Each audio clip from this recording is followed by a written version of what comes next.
I'm Kiki. I'm equipped with all the mosaic merchandise, and we're just waiting for my fantastic colleague Morven to join us. So, I have my mosaic coffee cup, and we have Morven, hopefully, soon. Now. Morven! Hello. Hello, Hello, how are you? Great Kiki. to see you again. Nice to see you. Welcome home. Welcome home for you too. So, How are should we you? start? First thing, welcome the audience. Hello audience, hello world. Cheers. And with our coffee, of course. Yes.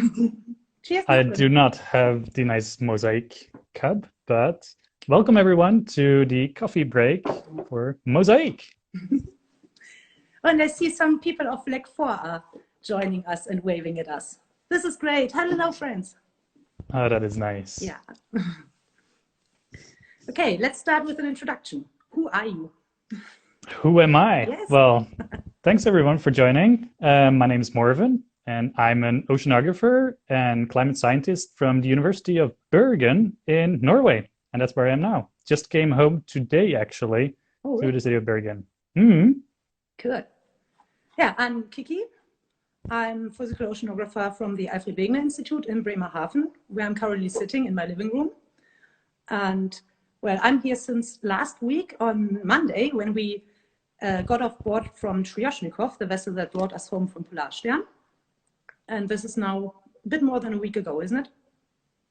It is. I actually had the pleasure to spend about a night when I came also to Bremerhaven to spend a night at your home, Kiki. Yeah. And You remember we've this al- wall? I do. It's nice to be back on land, and it took a while for me to reach my destination, but we're all finally home from a great expedition. Okay, so for those who haven't joined the coffee break yet, what we're going to do is we talk a little bit of the about the Mosaic expedition.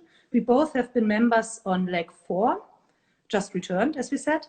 And this will take about 20 to 30 minutes. And we got some questions submitted beforehand that we will try to answer. We might not be able to answer all of them. And we have been told we don't have to answer questions that are too personal, but there are not such questions there. And in the last 5 minutes, you also have the possibility to answer some questions live, if we can keep track of the time. Let's see. Exactly. Are we going to start with how we know each other, or what we did on the expedition? Yeah, well, I mean, how we know each other is kind of obvious. We met on the ship for the first time, actually in quarantine for the first time. We had 2 weeks of quarantine before we were allowed to board the ship with 3 corona swabs taken. Very unpleasant. Not the meeting you part, but the corona swabs. Yeah. But You yeah. stick the stick down in your nose all the way to your brain. Yeah. I've had quite a few of those tests lately, but it was worth it because we got to spend some good time on the expedition. We've been gone for 4 months, actually, about 3 of those on the ship. Mm-hmm. And yeah, I'm very happy I got to meet Kiki. We've had the pleasure to work together closely. We're both proud members of Team Ocean. Very proud And members.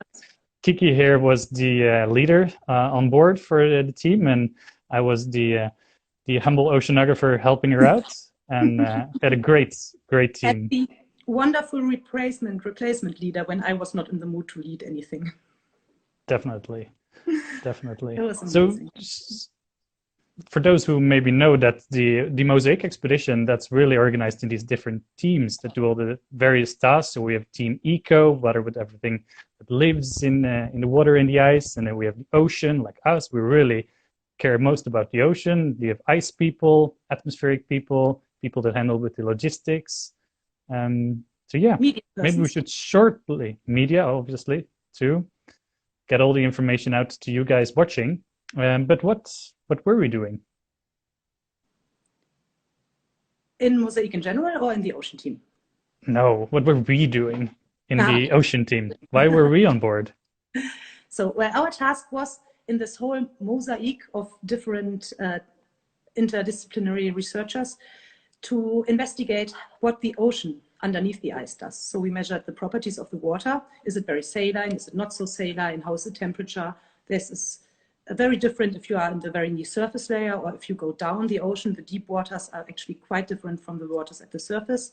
And we measure how the water is flowing, so how fast is the current.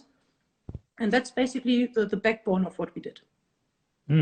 Yeah, so we're really interested in how the ocean, the ice, and the atmosphere all interact. So I think we pretty much played around with a lot of fun toys, as you can say, and maybe some expensive instruments measuring all kind of stuff. But on a day-to-day basis, we pretty much spend every day out on the ice, carrying heavy polkas, dragging a lot of equipment from one place to the other on our nice mosaic flow, trying to measure as much as possible. Yeah. Really. We love holes. So we made a lot of holes in this flow to stick our instruments through the ice into the ocean.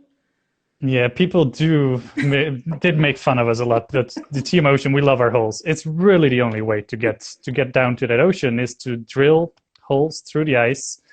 You spend a lot of time drilling holes, a lot of time looking down in holes, and you got to be careful, because if you know the Arctic Ocean where we are, it's a very deep ocean. It's actually about 4,000 meters deep. That's like half the height of Mount Everest. And on top of this deep ocean, you have this really thin layer of ice that we're standing and working and walking on, about 2 meters when it started and 60 centimeters when we ended our leg. Yeah. But it's really deep ocean, so you gotta be careful that you don't either fall in or drop stuff. Did we lose any equipment in the ocean, Kiki? Probably a little bit of it. I seem to remember that we probably lost some tools, but yeah, we're not planned to go in the ocean. One day we had this very long metal rod that we used to when you drill the holes into the ice, you make connected small holes, and then you have to remove the last bridges that are there. And we have this very long, heavy metal thingy. And I took it in my hand and was like, maybe I should attach a little rope to it to tie it to my hand when using it. I will do that when I'm back on board. And I used it like once, and then it was gone. But Morven said a proper polar oceanographer has to lose something to the ocean at some point. You have to sacrifice something to the ocean gods. That's just to pay of an oceanographer, and that's what we did. A lot of the work we did was, deploying but also retrieving instruments out there to measure a lot of different variables to really try to get a good understanding of how the Arctic worked. That's why we were there. But it's always a risk, because this is a very harsh and difficult environment to work in, and it's very dynamic. The ice moves all the time. We are drifting with the currents. You have new pressure ridges and melt ponds forming day by day. So you really got to watch out to get all your equipment back. But I think we've been lucky. We've been really lucky. And remember our trip to the Fort Ridge site? We had to go to a flow that was not connected to our main flow anymore, but it was really close. So we took kayaks, and then we just jumped over little pieces of flows and kayaked over a bigger lead. And then on the way back, we were walking the same track that we came, but it ended in open water at some point. And we were standing there, and Ingo was like, "Oh, why don't we just go on?" It's like, well, the way is gone. Yeah, so those of you who not know, the summer season in the Arctic is special. It's melt season, and really things start to change from a very thick ice pack with lots of ice to lots of open water, lots of leads creating all the time. So as Kiki says, it's all changing, which made it a really exciting period to be there, but very challenging to get around. We had to use these polkas that hopefully usually they float, sometimes they don't, and we need kayaks to move around, and sometimes the ice was just too thin for us to use the snowmobiles that they've been using on previous legs. So it's really been a challenging leg, I think, for us, really, really tough. But I'm not sure if we can see it's been a success, because all this data, of course, still has to be evaluated, but we've got a lot of data, I think, and it's been a great success. Yeah, and it will keep a lot of scientists busy for a lot of years to evaluate and analyze this data. Did you see that Julia wrote that she likes our holes too? Julia was also with us in Lake. Oh yeah. And she used our holes, hijacked our holes occasionally to deploy her long lines to go fishing for fish for the ecology team. And we did catch some nice fits. It's very cool, this Instagram. I see there's a lot of comments coming, and you have to be very good at multitasking, which luckily I'm very good at, right?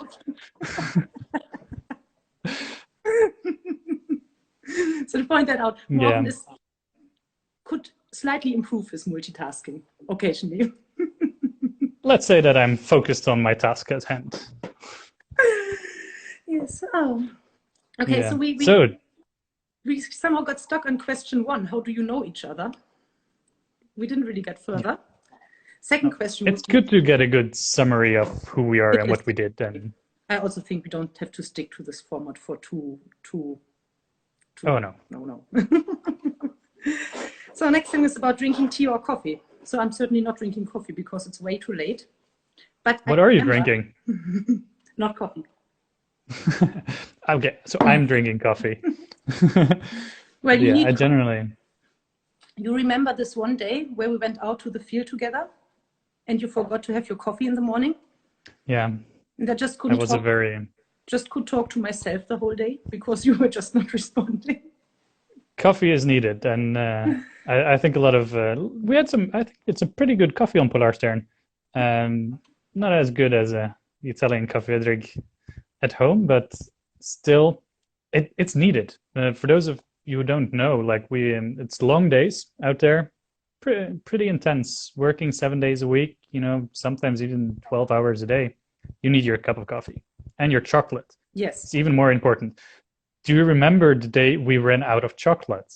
I think this is, if I would point one failure of our leg, that was the planning of the amount of chocolate that was being brought on board. Yeah. 3 weeks left, we got the notice, no more chocolate.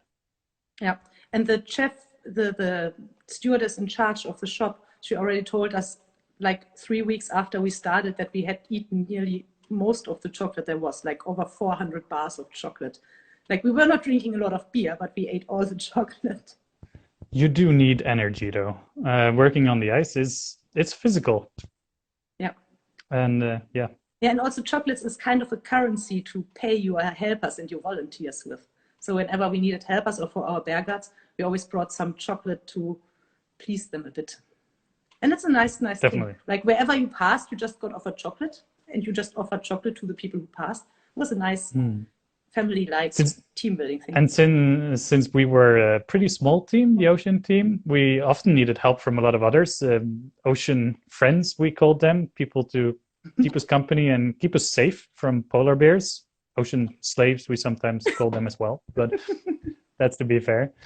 But definitely the safety thing is very important because you always got to watch out for polar bears. You probably know that, everyone that's watching, but we have had quite a few, more than 30 in our leg actually. It's pretty impressive. Yeah, and quite often they were had a good timing because they just arrived when we all were on the ship anyway, so it was not too dangerous, but it delayed our plans. That was the inconvenient thing about it. But we had, I think, 2 or 3 polar bear encounters where people had to leave the floe and head back to nothing really critical, but when you're bear guarding and you're standing there with that rifle and you're watching out and you're like, really, okay, I'm now responsible for the safety of my friends and colleagues. And this is quite demanding, intense. Morven, your screen froze. Ah, there you are. That's great. I was short break. Do everything alone now. No. Yeah. Yeah, luckily everything went all right. We had no dangerous experiences with polar bears. So that was good. Yeah. We had some close ones. Very cute ones. Yeah. Shall we continue with the questions maybe? That's why we're here, right? Yeah, that's right. Not just to chat. Oh, Pick677 submitted the question, what coffee do you get out there? So out there, we don't really have a coffee machine, but what we did, we had hot chocolate deliveries occasionally to our... That was great. You brought it. Yes. We also had some Nescafe instant coffee, and I'm not being paid by them, but yeah. That's about as good as it got. Well, hot drinks are hot drinks. Hot drinks. Yeah. When did you take a break? I took one yesterday. I think that was the first for a while. A coffee break? Oh yeah, We're maybe that's taking what I more. remember. We had coffee breaks every day. 3 o'clock. Yeah. Yeah. Okay. So the next topic we have is professions, job during Mosaic. I think we already answered what our profession is. We are physical oceanographers at different career stages, both with an uncertain future. But this is a nice question from Felix Zinkler. How did you end up in the Arctic? What choices in your life made you what and where you are now, Morven? Ooh, well, It's interesting. I've never asked you that. I kind of grew up in the Arctic, or at least in proximity to the Arctic. Bergen is the southern part of Norway, is not exactly the Arctic, but it's really, really close. And I've just always been fascinated by it. I got into the Arctic through my interest in climate science. That's just what I have been studying and working with. And I really quickly figured out that I wanted to continue to study the climate system. And as soon as I started it, I learned that the Arctic is one of the most important regions when it comes to our Earth's climate, and there's still a lot of unresolved issues. So that's really what drew me. And as soon as I started, I just got bitten by the Arctic bug. It's so, as soon as you go there, it's beautiful. Many people think it's empty, harsh, cold, unfriendly, but I think the ice, the ocean, the fauna within, it's this very special beauty that I like to share, and I'd like to share its stories. Not only how precious and important, but also how beautiful the Arctic is as a region. I absolutely agree.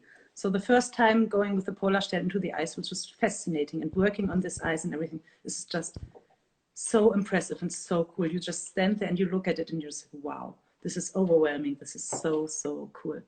That's really great. And it's really also like, well, we all know the Arctic is changing, and we have a big problem with climate change, and it affects the Arctic a lot. But it's really not only about the Arctic, and we have some beautiful polar bears living there, but really what happens in the Arctic, it doesn't stay in the Arctic. And that's really a story I think we should try to convey, that the Arctic is important no matter where you live, because it plays a huge role in our global climate system. Yeah, that's right. And especially for Northern Europe. I mean, the weather in Northern Europe is mainly determined by atmospheric processes that are influenced by processes in the Arctic Ocean. So this really directly feeds back onto our local weather. So it would be good if you asked me now, how did I end up here? Yes, how did you end up in the Arctic? Well, I planned that a lot less than you did. I studied applied mathematics at the Technical University in Clausthal-Zellerfeld, that is in the mountain region of Germany.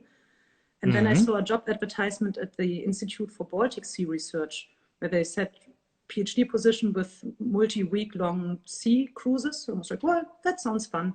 And then I wrote an application, and then things happened, and now I'm here. But you like it? I do like it a lot. So like this expedition, all the other ship expeditions I was on, but especially Mosaic, there was just I couldn't think of a better job. So are you going to go back to the Arctic? Well, if I can get the possibility. My contract ends in June 2021, but I'm very open for everything. Problem with science, right? Yeah. So shall I continue to ask you the next question? Oh yes, go ahead. So, because it's been changing, but Homdinger asked, is there now any hope for saving the Arctic sea ice? What do we do next? Yeah, well, I mean, this Arctic sea ice is declining with global warming, and the chances to save the Arctic ice is to stop global warming, as easy as that. And to stop global warming, you have to reduce or even remove CO2 from the atmosphere. It's as easy as that. And this is political actions. From the science side, it's pretty clear already. I mean, we can investigate the effects, the individual and detailed effects it will have, but the whole thing, what we have to do is quite obvious. I think it is quite obvious, and that's also not why we were in the Arctic, right? Really, like everybody knows already, that the Arctic is changing. We were really there to understand the mechanisms so that we get a better understanding of how to project future climate change and all the models. Yeah. Do we know? Yeah, I see there's another question. It's a question if someone is doing research on plastics in the Arctic Ocean. Yes, Alexander Schulz does. My working husband, we have the same name, Schulz and Schulz, not very uncommon in Germany. But he is he puts pumps into the water and filters this to investigate for microplastic.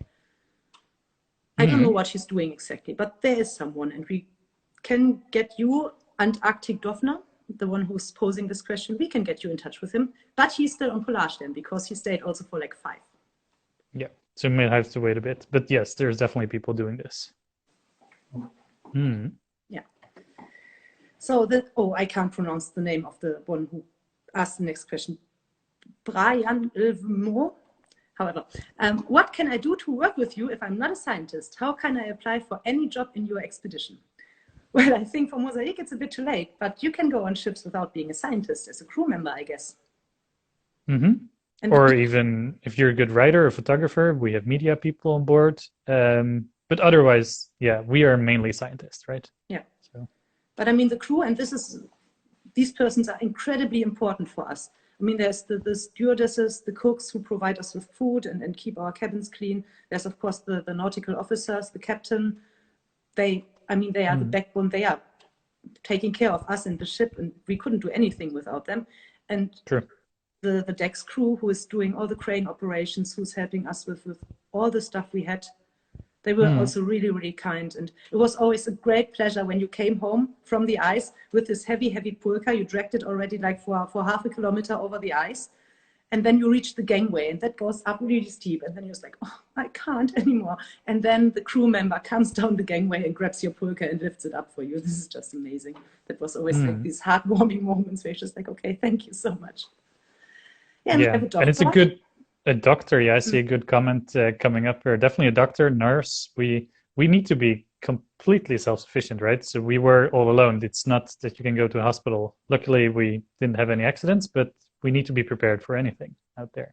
Yeah, and I guess the doctor is maybe even the most important person because I mean, if anyone gets injured, the expedition would not be aborted, but if you don't have a doctor anymore, you have to go back immediately, because then if something happens, no one can help anymore. Happy cook, happy ship. Completely agree. Too.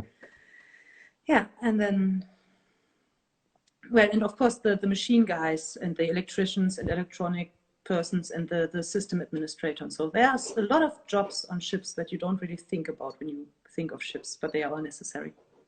So for all those who don't want to be a researcher, this is maybe the more steady, better career planning, better paid option. Probably. Yeah.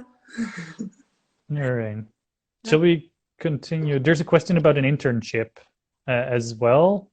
If you're studying a bachelor, I think for the Mosaic expedition also that's a bit too late, right? But there's a lot of other cruises if you're in an institute or know an institute that does oceanographic research where you can join as a bachelor. Yeah, and definitely. At AVI, you just send an application and indicate to which section you want to go. And then this is distributed, and I occasionally get emails with if I want to have an intern or not. So this is quite easy. And definitely most possible. Of the scientists are often happy to welcome interns. Yeah. All righty. Next one is impressions during Mosaic. How is it? Maybe I ask you, because you had more experience with Arctic stuff before that. How is the trip different to what you expected? Asks Kat Anna TW. Oh, well, I can probably combine that with the next one. For me, it was relatively warm. I've done most of my research in the Arctic in the shoulder season, so early spring or late summer. It's pretty cold. And we also had midsummer, and it was a lot of sun and foggy, and to be honest, not too cold. That was I had way too much clothes. Like generally only about 0 degrees, couple of minus sometimes, but yeah, not too bad. I think that was different. I imagine if the sun was out, it was actually quite warm. So we went without hats and just with, I mean, we had these overalls on that we had to wear because they also float. So it's a safety feature, but we could just open them up and sit there in t-shirts more or less sometimes. If it was foggy and windy, we had wind chill. I think the lowest was -10 or so. It was not at all too bad. Not bad at all. Yeah. Not bad at all. Oh, we shall say hello to Victor from Heli Service. Hey, Victor. And we forgot the guys from the Heli team when we talked about all the people on board. Very important. Very important. We had 2 pilots and 2 technicians from the Heli team. Amazing people. Dave, Harold, Gishi, and Alberto Caramba. And they were also just great. We don't have a lot of flyable weather because it was foggy most of the time. But they're great. It's a problem in the Arctic summer. Yeah. Yeah. Yeah. So I can ask you, what have been the most exciting or hardest parts, Kiki? This is really a difficult question. So I think the most exciting part, I can't say everything was like incredibly exciting and amazing. And it was really great. Like being the first time on the ice was just an experience, just standing there. It became like a bit a habit after some time, but like the first time being surrounded by ice. Yeah. And my first time on the ice was actually when we went with a helicopter to the cluster. So I had my first helicopter flight ever with my first being on ice ever. And then when the helicopter left and you could see the Polarstern in the distance, but you were standing like only the 4 of us on this floe. It was so quiet. It was a wonderful sunny day and it was just so amazing. Like this one day alone was worth 2 weeks of quarantine and 3 weeks of traveling there and another week of traveling further and whatever. So this was amazing. Yeah, I agree. Yeah. It was beautiful. The hardest part maybe whenever we had problems with our instruments, because we were only 4 people and we had an introduction to everything, but we were not experts in everything. So when stuff broke, then you had to write emails home. That was with a delay, and then you tried to fix it yourself, and you were like, what can I do now? So this was maybe the thing that was hardest for me. And for you? Hardest, I don't know. It would also maybe be when stuff doesn't really go after planning. We're out there on our own, and you have to come up with very creative solutions, be inventive, make new tools, find new ways, because there's no one there to help you or to solve it for you.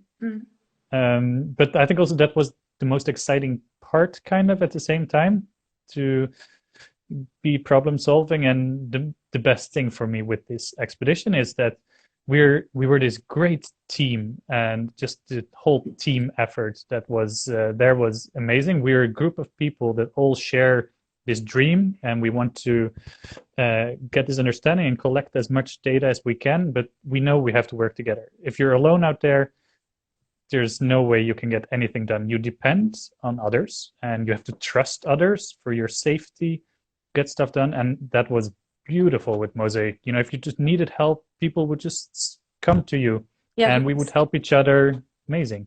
So incredible. Like I've seen that working on a ship really brings you close together, but this closeness and this family feeling and this helpfulness we had on Leg 4, that was just totally over the top. I mean, we were asking for ocean buddies just to sit next to our hole at 3 o'clock at night for 2 hours, and they couldn't get their hands down for volunteering. Like some in the end were like, oh, I'm so sad that I couldn't volunteer because all the places were gone. It was just incredible. And that all of the times, whenever someone needed help, it was just like everyone did as much as they could, and it was incredible.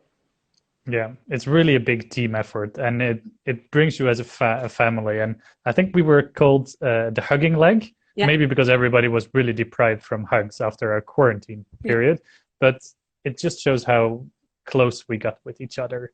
And it was sad. We actually, when we left, a couple of, or 15, I think, from our leg, we'll stay behind for the next leg. Yeah. Saying goodbye was horrible. I cried. I've never been so sad almost. I cried.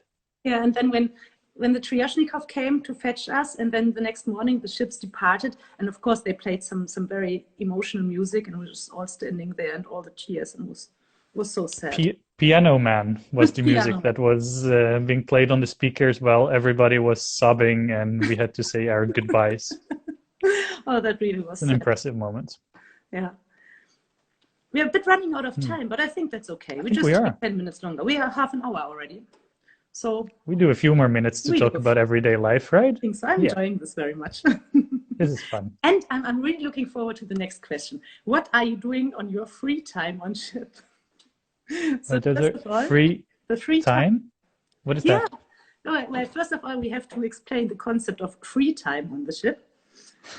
So I, as a group leader, I always allowed free time for Morven and the rest of my team, which basically meant they are not immediately involved in handling instruments, but they have time to look at the data, archive the data, make logbook entries, check their emails. So this is the free time you have on the ship.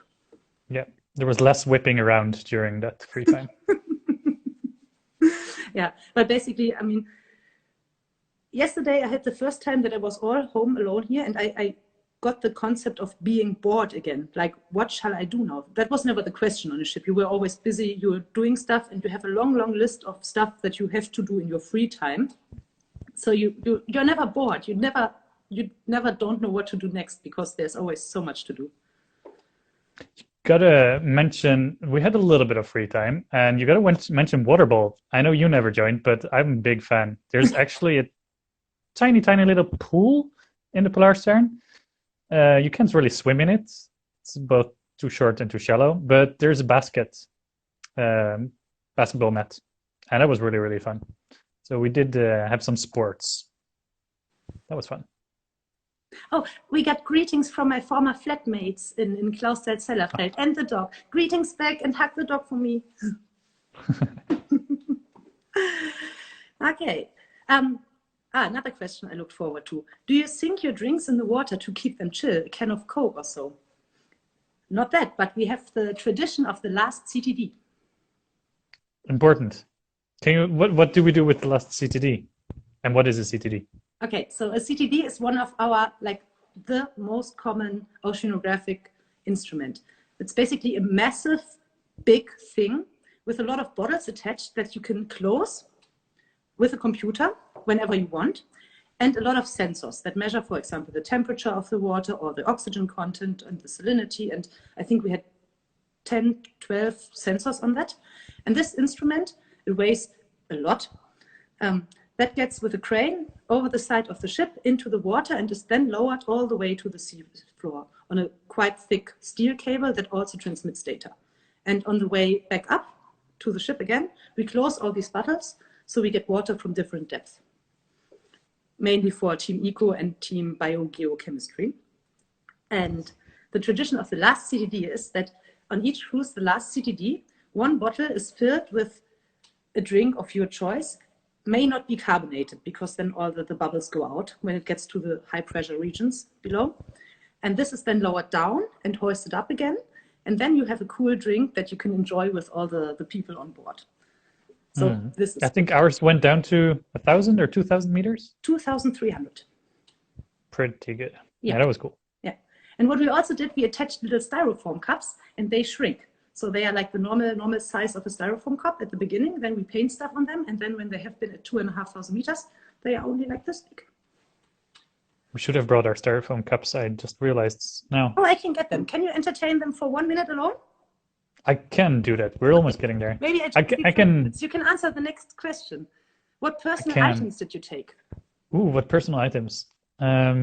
I actually brought, or I was given by a good friend of mine, a little bag of some dried tree needles and leaves so that I could have some green to smell. That was some nature. I was very deprived of nature.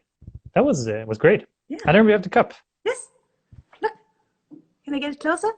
So this is my finger in comparison, and this was a fully grown styrofoam cup. Where you can get drinks. Yeah. Yeah, and then we paint stuff on them, and then when we lower them, they come back like this. Nice. Did you bring any personal items? Noise cancellation headphones. This is really important.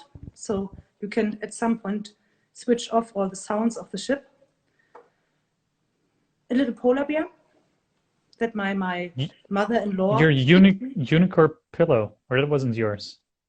No. There was a unicorn. There was a unicorn pillow? And it was not mine? That's horrible.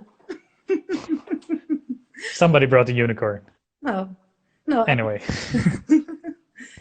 But I did bring my own pillow because I just like to sleep on it. That is important. I should have done that. Yeah.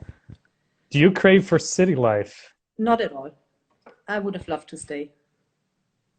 Yeah, me neither. It's kind of stressful with all the people around. Well, we had people, but it's strange to be back in the normal world. The thing is that you have to take care of your food yourself.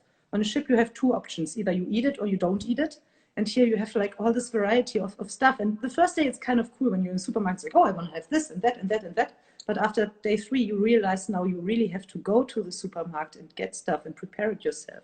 So it's kind of nice with fresh vegetables, though, and tomatoes and strawberries and all that. So yeah, but we got them already on Tryoshnikov. True. So yeah, True. I also don't crave city life. It was kind of confusing when I arrived in Bergen today and I had to cross the street and there's cars and I don't know. Complicated. Yeah, very complicated. Okay. Ooh. So last question. Yeah. Oh, this is a hard one. Did you get back to your everyday life? Not yet, for me. Nope. I mean, I started to work a little bit, half home office, half real office, and organize stuff and unpack and do some things, but I'm not really adjusted to normal life at all. Same for me. Also, well, I came back today, so that's maybe. Also, I'm homeless currently. I'm looking for a new apartment, so it takes a bit to get into new life. But yeah, it's still nice to be back. It's really nice to be able to see family and nature. Yeah, and to be off this very confined space. I mean, we spent 2 hours on the Tryoshnikov on the way back, a Russian icebreaker, and it was 2 weeks. 2 weeks, sorry, and it was. Like everything is so small on a ship. The ceilings are not high. The room is very confined. And then it's just great to be in a very big open flat and on the streets and go for a run and have really like distances around you where you can walk. Yeah. Definitely. Yeah. We got 2 more live questions here. Shall I read them out? The one is, did you encounter any dangerous situations? Not really, didn't we? No, I wouldn't say like... Lots of polar bears, but that was all handled as it should be handled, and they never came too close that it was dangerous. So that was pretty good. Yeah, and we have to say that Avi and the logistics team, we had a lot of safety rules and only going out of bear guard, wearing appropriate clothes that would float. When we worked near the ice, we had to wear survival suits that we would really stay dry and warm when we fall into the water. So that was taken care of. And I never felt at any point that we were in a dangerous situation. No, they even watched out that we didn't get diabetes by limiting our chocolate supply. Yes, indeed. Okay, and the last question we have, how long would you be on the ice each time you leave the ship? Oh, well, that highly depended. Until you had to pee. For me, yes. I refused to pee on the ice. Yeah. It wasn't allowed to pee on the ice. You had to use a pee bottle. Yeah, and that was the problem. I insisted on not using a pee bottle, but going back to the ship each time I needed to.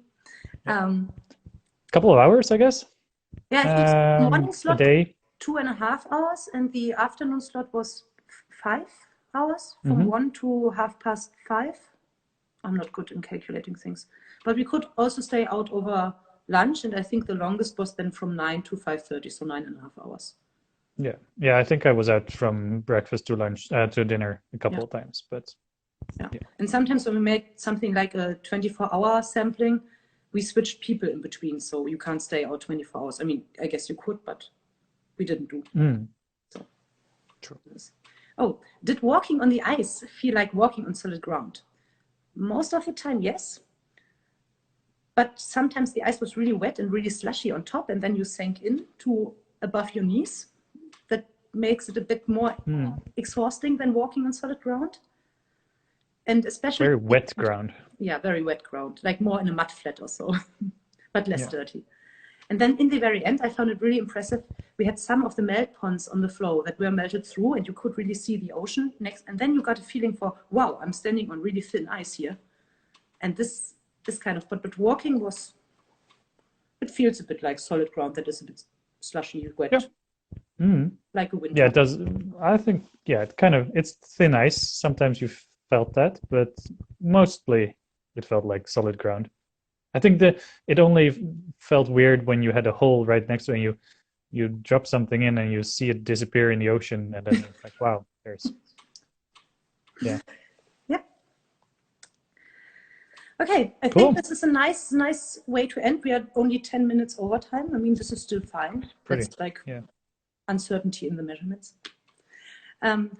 What we shall We're chatty announce. persons. The next coffee break will take place on Thursday, the 1st of October, again at 4 p.m. And the participants are not set yet, but it will be announced on Instagram soon. You can follow the expedition live under follow.mosaic-expedition.org. And we thank you for your time. Yes. Great. Morven, that was fun. I liked it. This was fun. Yeah. Welcome home. And we should do another Arctic expedition. Certainly that. Thanks everyone for watching. Yeah, thank you. And goodbye. Goodbye. Thank you everyone. Bye-bye. Bye.